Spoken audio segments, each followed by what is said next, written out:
Hey there guys, welcome to Dino's Vault once again, and look what I have for you guys. Surprise, surprise, this is the all new 160 NS, the Pulsar, the most awaited Pulsar of this year, and I must tell you I'm simply blown away. By the way it rides, by the way it looks. Of course, it looks like the 200NS, but it undoubtedly is one of the hottest looking bikes in the 150 to 160cc segment. And the performance, I must tell you, Bajaj have really exceeded expectations and simply nailed it with the kind of kit and the kind of experience they have in store for us. So without further ado, let's dive straight into this review and check out this sweet little monster in signature Dino style.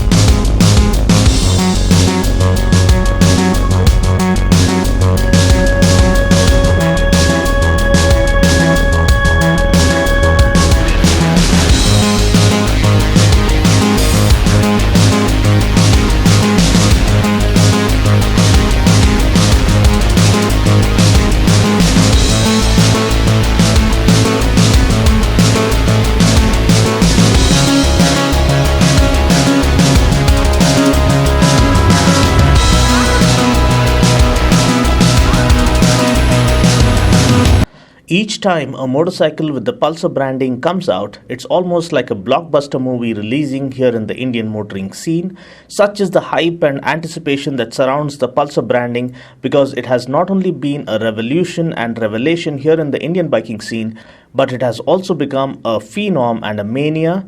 Every kid from the muhallas and gullies of India dreams of riding a Pulsar one day as he grows up. Be it stunting or track racing or even riding around the neighborhood, the Pulsar mania fuels the fire within every aspiring biker, and kudos to Bajaj for constantly challenging themselves and reinventing themselves by bringing us amazing technology usually found in premium and more expensive motorcycles and making it available to the masses via their Pulsar branding. The motorcycle of the masses, the people's champion. This is the Bajaj Pulsar, and just like it completely revolutionized motorcycling when it was first launched a decade and a half ago, Bajaj is now all set to prove as to what makes them the undisputed king of the premium segment. With the Gixxers and Hornets wreaking havoc in the 150 to 160cc segment of late, the Pulsar 160 NS is Bajaj's answer to take them head on, and for those who aren't aware, NS stands for Naked Sports. First, taking a look at its design, it is absolutely identical to that of the 200NS, which is a great thing because this bike sure does look scorching hot. I'm only featuring the grey color variant for now, but I really hope this is also made available in the red color variant that is available for the 200NS, because that would take the hotness quotient of this bike to a whole new level. Now, taking a quick look at the noteworthy features we get with this bike.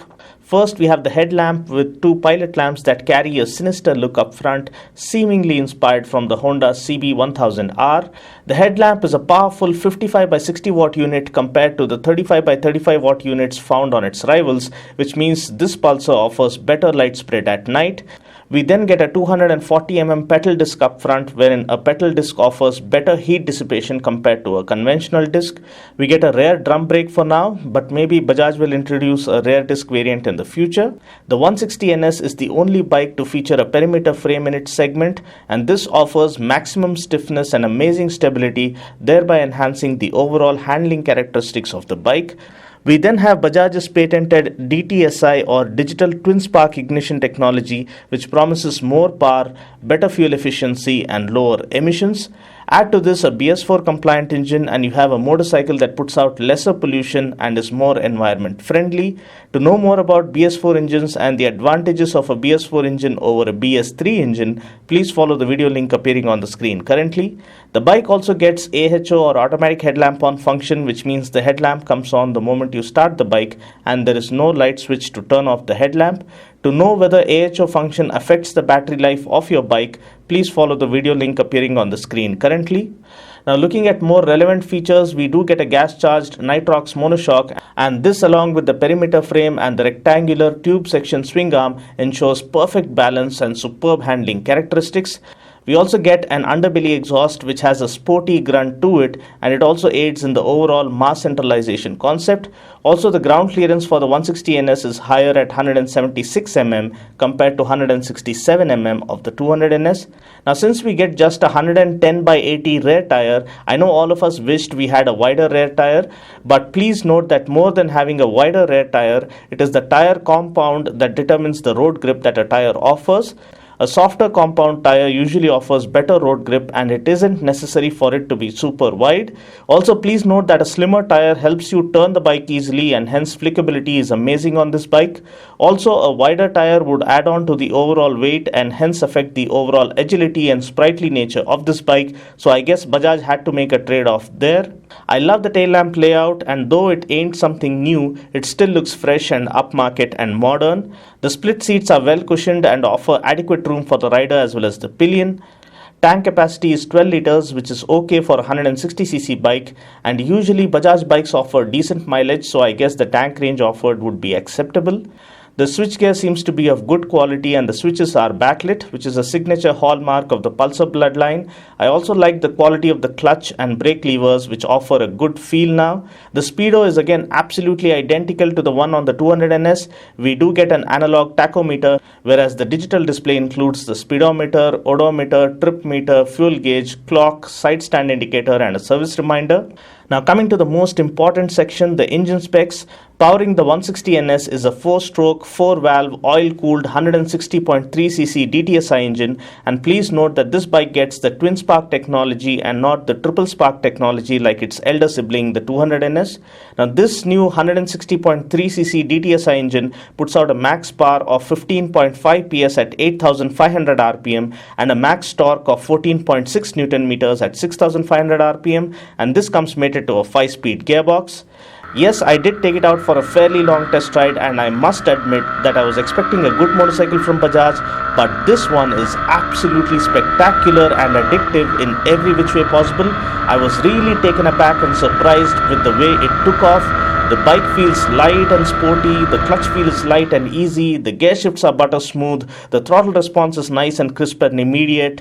You accelerate and the bike just lunges forward. I'm sure the stunters would absolutely love this bike. The bike weighs 142 kgs wet, and on paper it is heavier than the Gixxer and the Hornet, but believe me, it feels just as light as the Gixxer once you're up and running, and the in-gear acceleration is just outright smooth and sporty.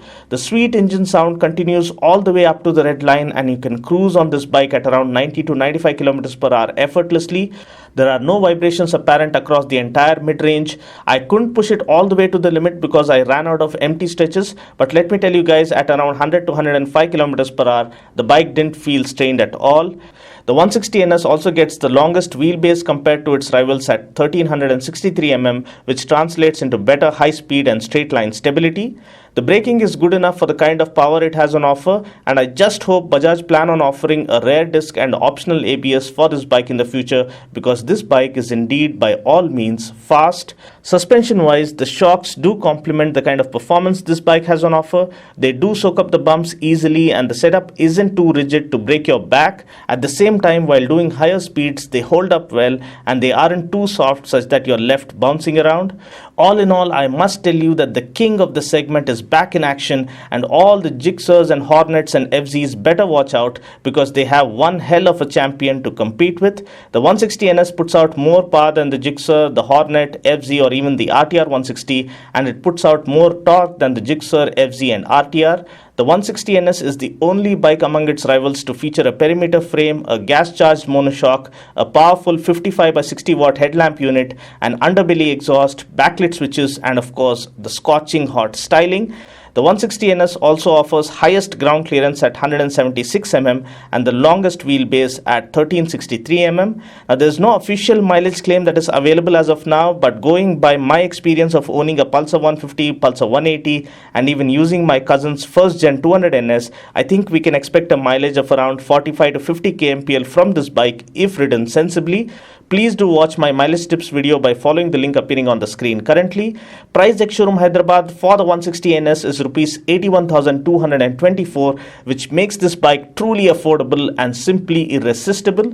Well, that's pretty much it for now. I just hope you found this video useful. Until next time, this is Dino saying ciao. Take care, God bless, and ride safe.